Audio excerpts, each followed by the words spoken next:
46వ అధ్యాయము.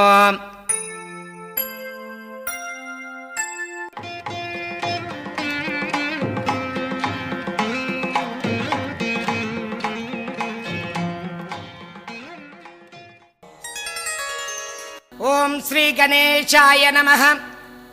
ఓం శ్రీ సరస్వత్యై నమః. ఓం శ్రీ గురుభ్యో నమః. ఓం శ్రీపాద శ్రీవల్లభ శ్రీ నృసింహ సరస్వతి దత్తాత్రేయ గురుభ్యో నమః. సిద్ధయోగి ఇంకా ఇలా చెప్తూ ఉన్నాడు. నాయనా నామధారక, నంది శర్మ కీర్తనల వల్ల శ్రీగురుని యొక్క మహిమలు ఎంతగానో విస్తరించాయి. వారిని దర్శించడానికి ఎందరెందరో వచ్చి నంది శర్మ శ్రీగురునిపై వాసినటువంటి కీర్తనలను చదివి శ్రీగురుని అనుగ్రహాన్ని పొందేవారు. గానగాపురమునకు సమీపంలో హిప్పగిరి అనే ఒక ఊరు ఉండేది. ఆ ఊరి గ్రామస్తులు కొందరు శ్రీగురుని దర్శనానికి వచ్చి ఆయనకు పాదపూజలు చేసుకొని తమ గ్రామానికి వచ్చి పావనం చేయమని ప్రార్థించారు. శ్రీగురుని యొక్క అంగీకారం తీసుకొని ఒకనాడు మేళతాళాలతో అత్యంత వైభవంగా తమ గ్రామానికి శ్రీగురుని తీసుకొని వెళ్ళారు. ఆ ఊరిలో ఒక శివాలయం ఉన్నది. ఆ శివుని పేరు కల్లేశ్వరుడు. ఆ ఊళ్ళోనే నరకేసరి అనే బ్రాహ్మణుడు ఉండేవాడు. అతడు మంచి కవి, శివభక్తుడు. అతడు ప్రతినిత్యము కల్లేశ్వరుణ్ణి స్తుతిస్తూ 5 పద్యాలను తన కవిత ద్వారా వ్రాసి కల్లేశ్వరునికి సమర్పించుకుంటూ ఉండేవారు. ఆ కల్లేశ్వరుణ్ణి తప్ప మరే దేవతను అతడు స్తుతించేవాడు కాదు. ఒకనాడు అతడు నంది శర్మ శ్రీగురునిపై వ్రాసినటువంటి స్తోత్రాలను విని ఇతని కవిత్వం చాలా బాగున్నది, అయినప్పటికీ ఇది కేవలము నరస్తుతే అని చెప్పి అనుకున్నాడు. శ్రీగురుడు ఆ ఊరికి వచ్చిన రోజున కొంతమంది గ్రామస్తులు నరకేసరి దగ్గరికి వెళ్ళి, అయ్యా బ్రాహ్మణోత్తమ, శ్రీగురునికి కవిత్వం అంటే చాలా ప్రీతి, కనుక మీరు 4 పద్యాలను వ్రాసి మాకు ఇస్తే మేము వారి వద్ద చదివి వారి యొక్క అనుగ్రహాన్ని పొందుతాము అని చెప్పి అన్నారు.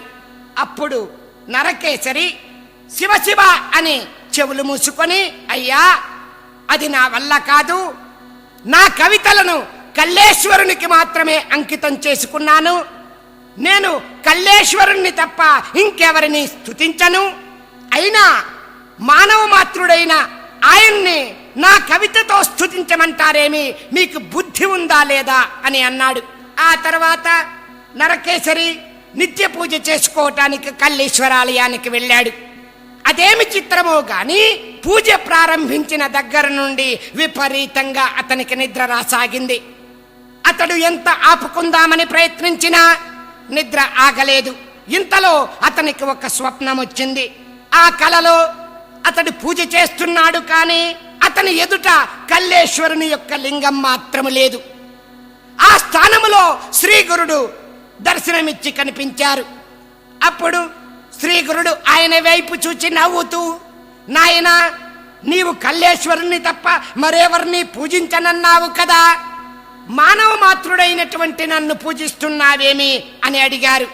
నరకేసరి త్రుళ్ళిపడి నిద్ర నుండి మేల్కొని మరలా పూజ ప్రారంభించిన మరలా నిద్ర వచ్చి అలాగే శ్రీగురుడు స్వప్నంలో దర్శనమిచ్చారు.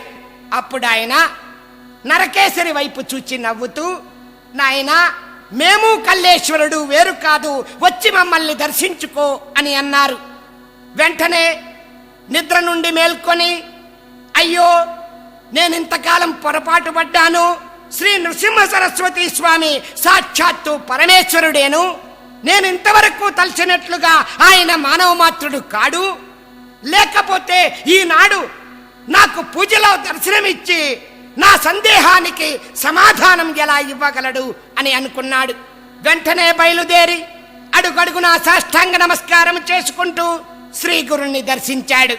శ్రీగురుణ్ణి దర్శించగానే అతనికి శరీరము రోమాంచితమయ్యి కన్నులు ఆనంద బాష్పాలతో నిండిపోయాయి.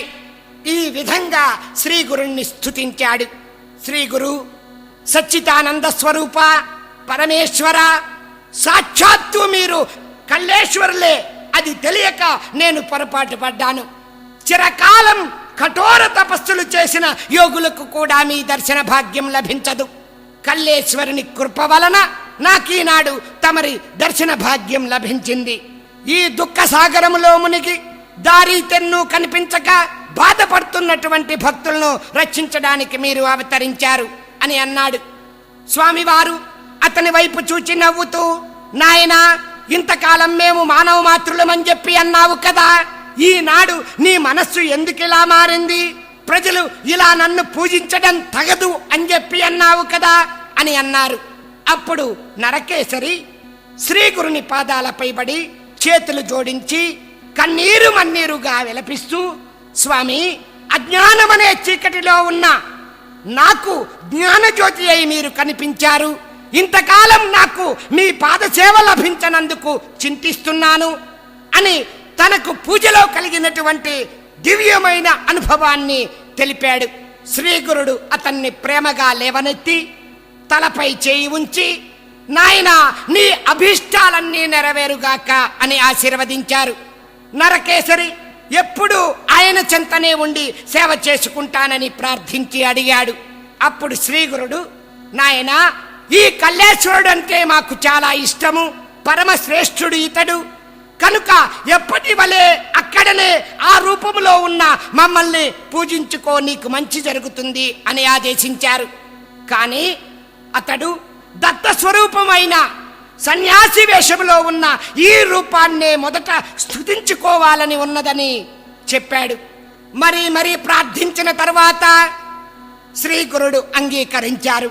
అప్పటి నుండి నరకేసరి నిత్యము తాను పూజించుకునే ఆలయములో కల్లేశ్వరుణ్ణి పూజిస్తున్నట్లే శ్రీగురుణ్ణి ముందుగా పూజిస్తూ ఆయన్ని ప్రతిరోజు 5 పద్యాలతో స్తుతిస్తూ ఉండేవాడు. కనుక నామధారక, చూచావా, శ్రీగురుని యొక్క అనుగ్రహం వల్ల ఈ విధంగా మారినటువంటి వారు ఎందరో ఉన్నారు అని సిద్ధయోగి నామధారకునితో చెప్తూ ఉన్నాడు. ఓం శ్రీ దత్తాయ గురవే నమః, ఓం శ్రీపాదస్వామినే నమః, ఓం శ్రీ నృసింహ సరస్వత్యై నమః, ఓం శ్రీపాద శ్రీవల్లభ శ్రీ నృసింహ సరస్వతి దత్తాత్రేయ గురుభ్యో నమః.